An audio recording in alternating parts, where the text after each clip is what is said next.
This video is a guide to what a Wavepacket is, why we care, the history, how to see it, and what is currently happening in the field in general.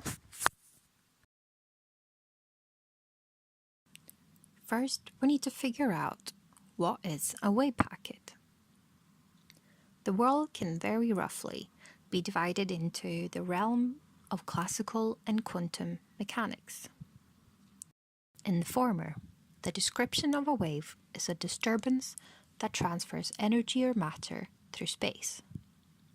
In the latter, a wave is a mathematical description related to the probability of where the particle might be found. When we're dealing with wavepackets, we are dealing with this quantum explanation of a wave. So what is a quantum wave? Yes, of course, we are dealing with the wave function. That is, in mathematical terms, a function that describes everything we can measure about the particle. This should be a familiar equation, the Schrodinger equation. The h here is a mathematical function, or if you want to call it by its official name, an operator called the Hamiltonian. When you apply this operator to the wave function, we get out the energy of the wave function. This is called the eigenvalue. So, by this mathematical method, we can get out a real thing, the energy. This can be extended to different operators that can give you observables, as we call them, such as momentum and position. This basically means we have a method of measuring all features of the wave function. Okay, so the wave function is a mathematical description of a wave. Here, for example, is the wave function of a free particle, just minding its own business, floating around without any potential holding it back. All right, we have our wave function for one particle. Now what? This wave can't tell us much about the location of the particle it represents, but that suggests that if we can somehow make this wave zero at some points in space and non-zero at others, we might get some more information about the position of the particle. This is called localization. So how do we do this? We add waves together. In mathematical terms, this is a linear summation of waves. Here you can see two waves added together, then 5, 7, and finally an integral over a continuous range of wave numbers, producing one single wavepacket. This is where all the waves interfere constructively to form one single packet. This packet is zero everywhere apart from one region in space. This is starting to look more like how you would expect a particle to be represented. A wavepacket, by the way, can be made up of any kind of wave functions. Take, for example, vibrational motion. That is, the vibrations of the bond of the molecule. These motions have associated wave functions, and thus a wavepacket can be created. Following this method, we can create wavepackets from anything such as electrons and nuclei, giving electronic and nuclear wavepackets, respectively. So why do we want to see it? By seeing the wavepacket, we would be able to follow the entire path of a chemical reaction. Not just the reactants, intermediates and products, but what happens underneath the arrow. The big dream is to be able to then use our knowledge of the wavepacket to control the outcome of a chemical reaction. But seeing the wavepacket took a while. The wavepacket was first proposed by Schrodinger in 1926.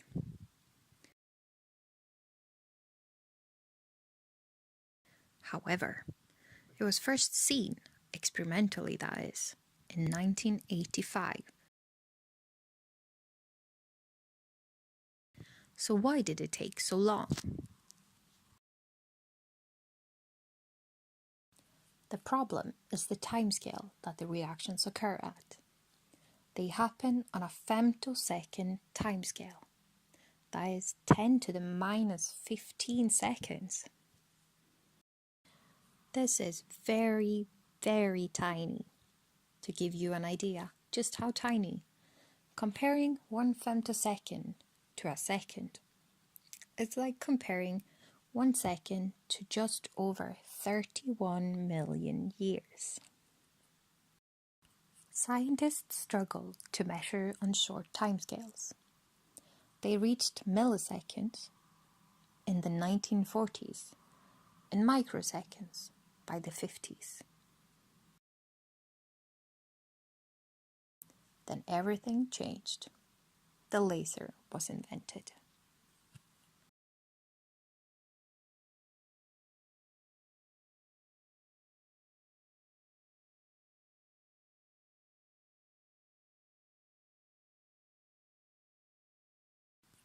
In 1974, the first laser capable of producing pulses of light that lasted only for femtoseconds was created.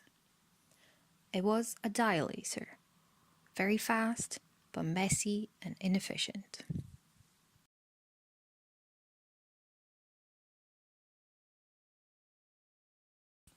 That brings us up to the first sighting of the Wavepacket in 1985 by Seville and his colleagues, when they were able to see the photodissociation of cyanogen iodide.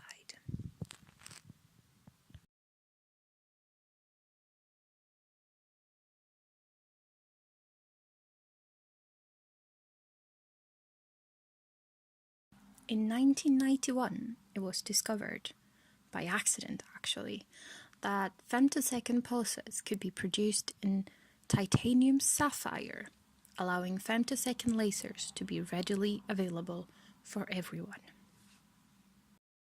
In 1999, Ahmed Seville won the Chemistry Nobel Prize for his work in the field of femtochemistry. What a champion!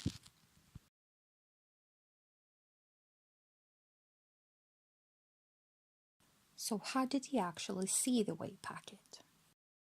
He used pump probe spectroscopy, the bread and butter of chemical physics, which uses transitions between potential energy levels. Let's draw this out. On the y-axis, we have the potential energy, and on the x-axis is the internuclear distance. That is, for a diatomic, when one of the atoms is locked at r equals 0, and the other atom is allowed to vibrate back and forth on these levels. These potential energy levels are a set of quantized curves where the electron of the particle can reside on. The biggest one is the electronic energy level. Within one of these, we see the vibrational energy levels.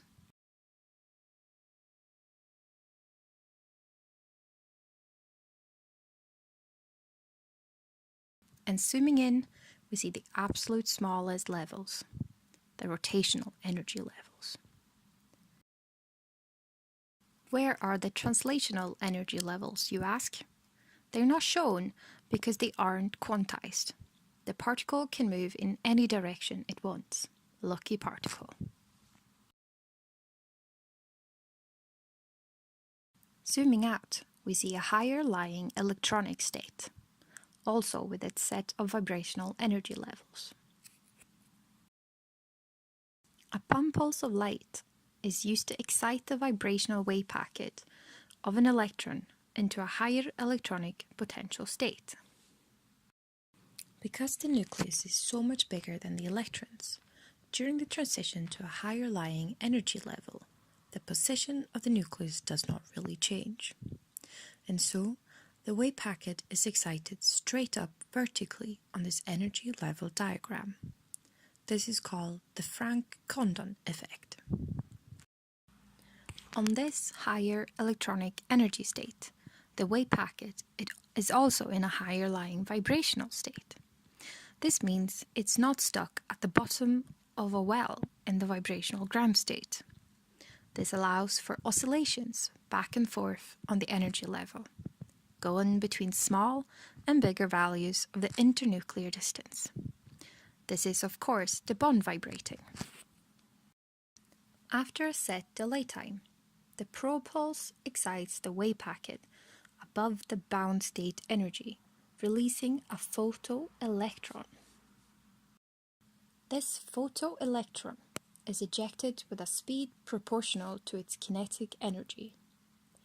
This in turn depends on the internuclear distance r of the bound electron prior to excitation.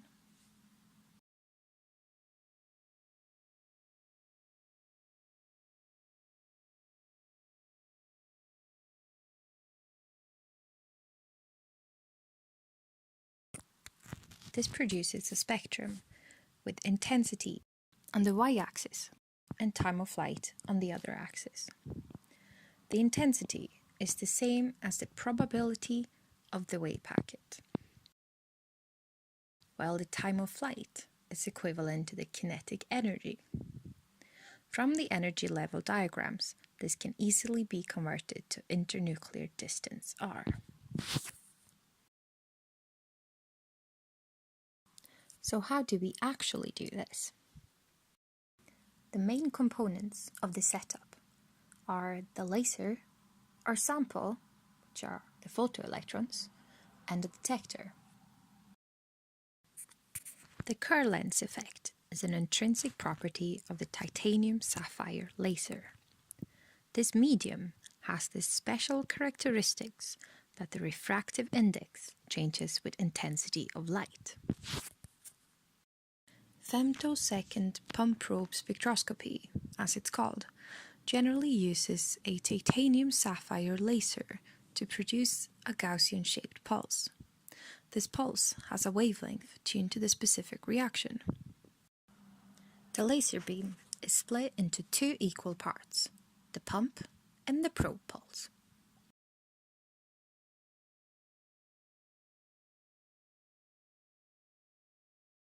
The pump pulse goes straight to the sample.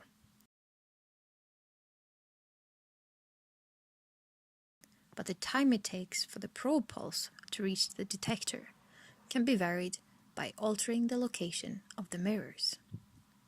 This means we can control the delay time between the pump and the probe pulse.